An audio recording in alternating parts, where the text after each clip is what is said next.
Today's lesson is going to discuss your moral compass, ethics, and altruism.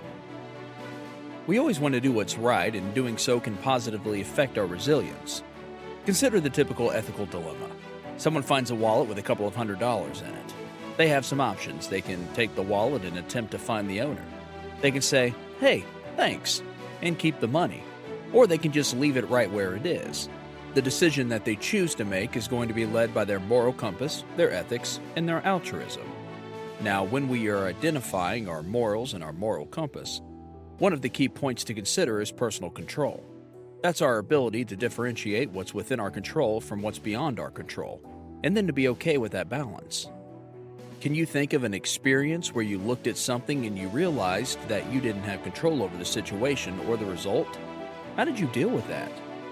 This is one of those difficult things that individuals can struggle with because, well, it's tough. It's tough to have these unrealistic expectations and standards, both in ourselves and in other people, that sometimes aren't met. It's especially tough when we have no control over the situation. Having a good moral compass requires a huge amount of courage, and that's not easy. Courage is like endurance. It's a measure of a person's ability to handle their fears. So without fear, there can be no courage. And without courage, all virtues are very fragile. Think about these things as we move through the rest of the lesson. Seeking out altruism is a great way to strengthen our resilience. Through altruism, we put our own ideas and wants to the side and instead focus on others. Maybe that's in the form of a peer support group that you're working with, or maybe that's the idea of giving back through community service. We need to find a balance between our reason and emotion. Sometimes we need to let emotion lead and give to others without thinking about what we'll get back in return. Through these random acts of kindness towards others, we can actually give back to ourselves as much as we're giving away to others. Let's think about some ways that we can strengthen our moral compass. Sometimes we have to remember that there's no right choices. A bad situation can be bad and we can't always change that. What we can do is look at it from a different perspective and try to find purpose and meaning in it. But when it comes to our moral compass, there might just not be a right choice. In order to train our moral compass, we need to look at ourselves openly, and most importantly, honestly.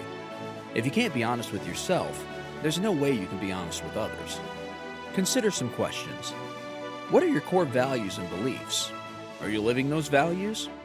Are you falling short? If so, where are you falling short? And are you motivated to change? Do you have the courage to change? Now take all of your answers to these questions and share them with people who look up to you. Engage with other ethical individuals and people that you share the same value system with. Lastly, remain vigilant. As long as you can remain vigilant, there's nothing that can pull apart your moral compass and break down your resilience. So practice your moral values and try to uphold them even in the most challenging of situations.